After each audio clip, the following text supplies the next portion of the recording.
एक भोला ही था। वहीं झींगा एक शरारती और बिगड़ैल लड़का था। वो दिन भर आवारागर्दी करने के अलावा और कोई काम नहीं करता था। भोला के पिता गुजर चुके थे। वो अपनी अपाहिज माँ का बहुत ख्याल रखता था।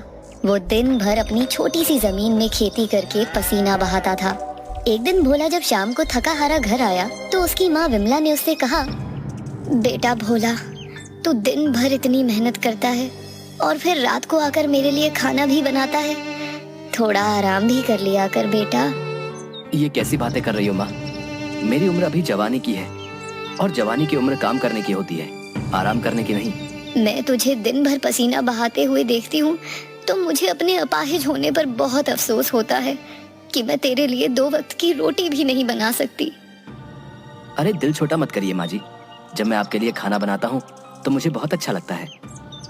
भोला ने इतना कहा ही था कि तभी पड़ोस में रहने वाले सुखिया चाचा वहाँ पर आ गए और विमला की ओर देखकर बोले, विमला बहन, बहुत खुश नसीब हो कि भोला जैसा पुत्र तुम्हें मिला है।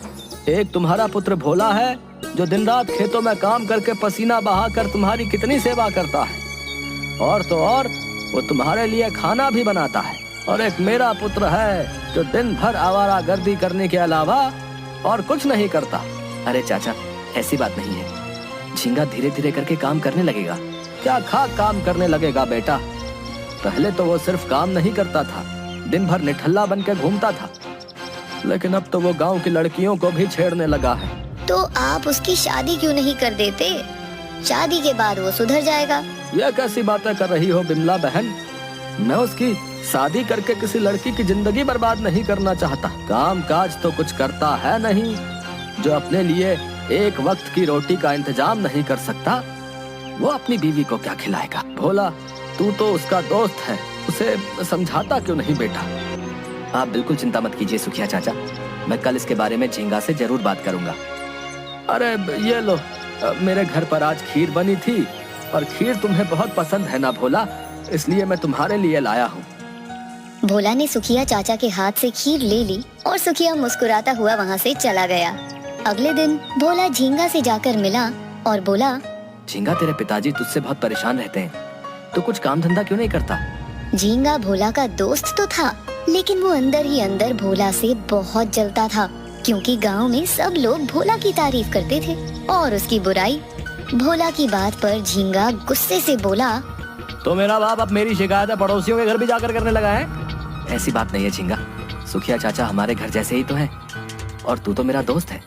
भला वो मुझसे नहीं कहेंगे तो और किससे कहेंगे? तो तू मेरे बाप का वकील बनकर आया है? ऐसा मत बोल झींगा, वो तेरे पिताजी हैं, तुझे तमीज से बात करनी चाहिए।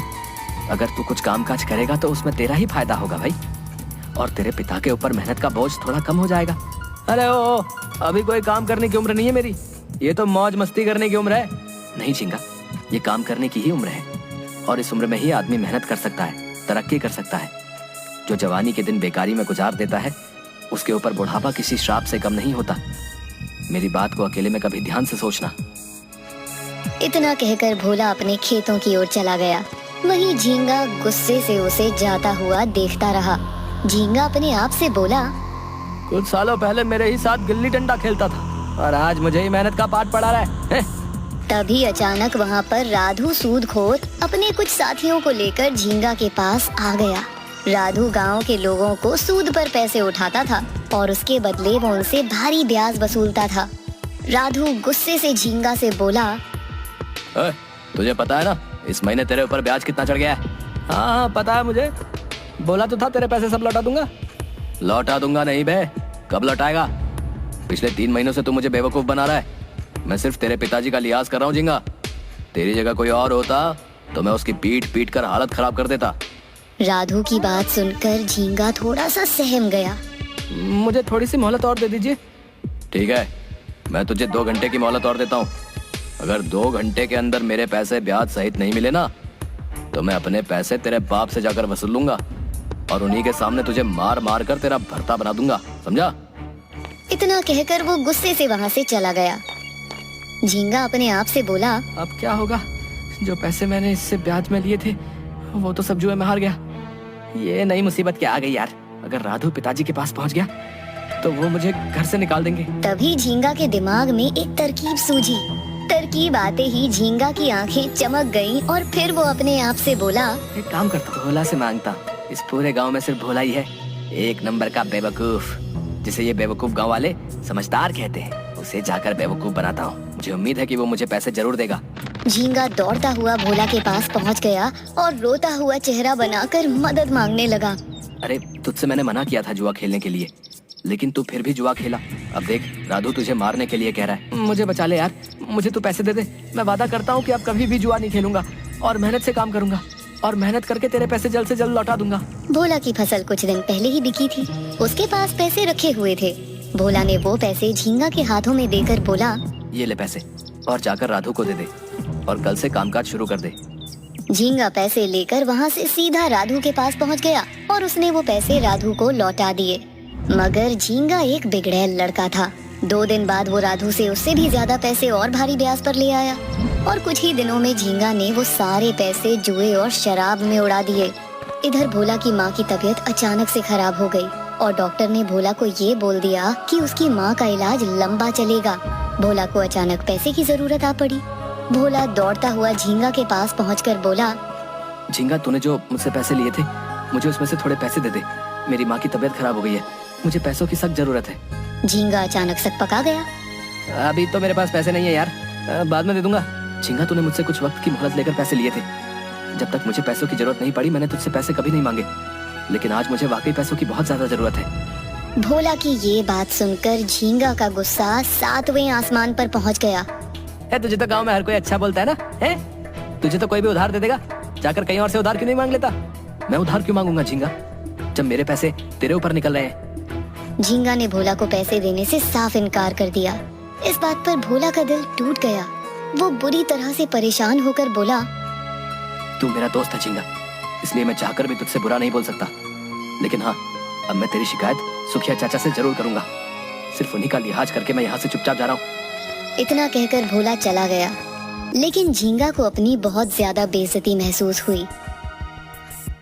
तभी झींगा ने देखा कि गांव के मोहन काका अपने हाथ एक पोटली पकड़े हुए भोला के घर की ओर जा रहे थे। अरे कहाँ जा रहे हो मोहन काका? आखिर तुम्हें भोला से क्या काम पड़ गया? 2 दिन बाद हमारी बिटिया की शादी है। इस पोटली में बिटिया के दहेज के सोने के गहने हैं। मैं अपनी पत्नी सरला के साथ शहर में कुछ खरीदारी करने जा रहा हूँ। तब तक ये गहने मैं भोला के घर पर रखने जा रहा हूँ।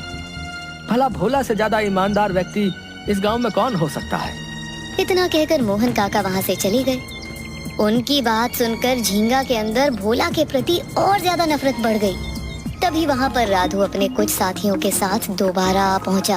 अभी तक मेरे पैसे नहीं आए झींगा। झींगा जो कि बहुत गहरी सोच में एक योजना बना चुका था, मुस्कुराते हुए बोला, चिंता मत करो राधू भैया, 2 दिन बाद तुम्हारे पैसे पहुँच जाएंगे। ठीक है, सिर्फ 2 दिन और तीसरा दिन मेरा।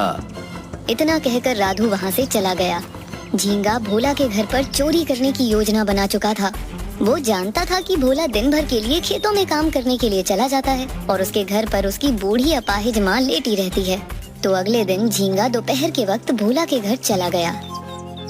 क्या हाल है झींगा बेटा? आपके आशीर्वाद से मेरा हालचाल बहुत अच्छे है। यहाँ से गुजर रहा था तो सोचा भोला से मिलता चलूं। अरे तुझे तो पता है झींगा कि भोला सुबह से ही खेतों में निकल जाता है और शाम को लौटता है। अरे चाची, ये तो बड़ी गड़बड़ हो गई। चलो ठीक है, मैं उसे शाम को मिल लेता हूँ। वैसे मैं आपके लिए बर्फी लेकर आया हूँ। झींगा ने बर्फी में बेहोशी की दवाई मिला दी थी। विमला ने बड़े प्यार से बर्फी का एक टुकड़ा अपने मुंह में रख लिया, पर बर्फी खाते ही विमला को बुरी तरह से नींद आने लगी और वो कुछ ही पलों में बेहोश हो गई। झींगा ने बड़ी चालाकी से भोला के घर से वो सोने की पोटली अलमारी से निकाल ली और ठीक वैसी की वैसी पोटली उस जगह पर रख दी ताकि किसी को शक न हो। अगले दिन मोहन भोला के घर पर आकर अपनी जेवर की पोटली मांगने लगा। मुझे गहने वापस कर दो भोला। मोहन काका की बात सुनकर भोला ने वो पोटली मोहन को दे दी, मगर जैसे ही पोटली मोहन ने खोली तो वो देखकर हक्का बक्का हो गया कि उसमें पत्थर के टुकड़ों के अलावा कुछ नहीं था। मेरे सोने के गहने कहाँ हैं? ये देखकर भोले के माथे पर पसीना आ गया। काका, आपने जैसी पोटली मुझे दी थी मैंने वैसी की वैसी पोटली वहाँ पर रख दी थी। मैंने तो खोल कर भी नहीं देखी। अरे ये क्यों नहीं कहता भोला कि तेरी गहनों पर नियत खराब हो गई और तू उन्हें बेच आया? मुझे तुमसे ये उम्मीद नहीं थी। मेरी बात का यकीन कीजिए काका। तो फिर इसमें ये कंकड़ पत्थर कहाँ से निकल आए? ये मामला इतनी आसानी से खत्म नहीं होगा भोला। मैं तेरी शिकायत गांव के मुखिया से करूंगा। कुछ ही देर में वहाँ गांव के मुखिया, पड़ोसी सुखिया और लोगों की भीड़ लग गई। उन सब में झींगा भी था जो बहुत खुश था। हर कोई भोला को बुरा बोल रहा था। तो ये है तेरी मेहनत भोला, लोगों की आंखों में धूल झोंकते हुए तुझे शर्म नहीं आई हैं? तूने अपने ही गांव में डाका डाल दिया। ये है इस भोला की सच्चाई। तुम सब ने ही इसे सर पर बिठा रखा था। मुझे तुझसे ये उम्मीद नहीं थी भोला। देखते क्या हो, मारो इसको। गांव वालों ने मिलकर भोला की बुरी तरह से पिटाई की। भोला की माँ विमला ने आंसू बहाकर भोला की ओर देखकर कहा, मुझे तुझसे ये उम्मीद नहीं थी बेटा। मेरी परवरिश में आखिर क्या कमी रह गई थी?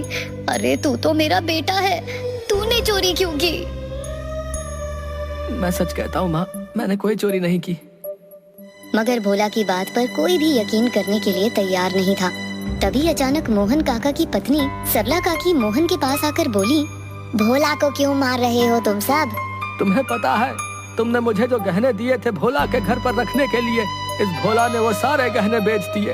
और उस सोने को बेचकर इस बेचारे को मुश्किल से 100 भी नहीं मिले होंगे। ये क्या कह रही हो तुम? क्योंकि वो सोने के गहने असली के नहीं थे, बल्कि पीतल के थे। उसमें सोने का पानी चढ़ा हुआ था। असली सोने के कंगन तो मेरे पास हैं। लेकिन फिर वो पोटली। अरे मैंने तुम्हें तोते की तरह बताया था कि अलमारी में 2 रंग की पोटलियां रखी हुई हैं, नीली और लाल।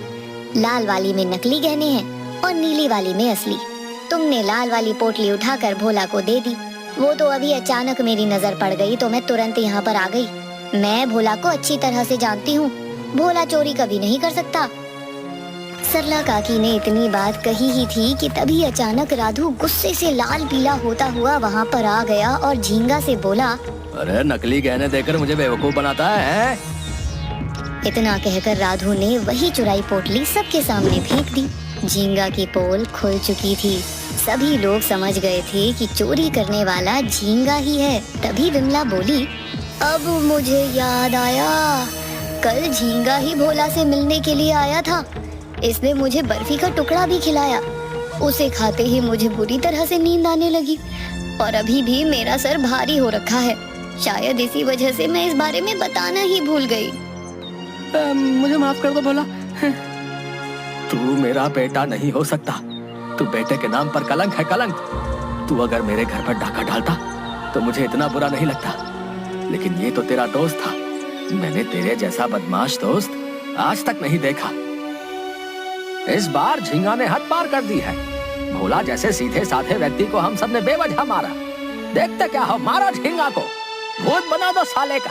सभी गांव वाले झींगा को बुरी तरह से पीटने लगे, मगर भोला ने झींगा को और ज्यादा पीटने से बचा लिया। अब मत मारो इसको, ये मेरा दोस्त है। मैं इसे अपनी आंखों के सामने मार खाते हुए नहीं देख सकता। इसकी आंखें बता रही हैं कि इसे अपनी गलती का पछतावा है। भोला की बात सुनकर झींगा रोने लगा और भोला के पैरों पर गिरकर बोला, मैं तुम्हें फंसा रहा था और तुमने मुझे पिटने से बचाया। सच में भोला, तुम्हारी सच्ची दोस्ती ने मेरी आंखें खोल दी और मुझे एक बदमाश दोस्त से एक सच्चा दोस्त बना दिया। झींगा ने हाथ जोड़कर सबसे माफी मांगी और उस दिन के बाद झींगा भोला के साथ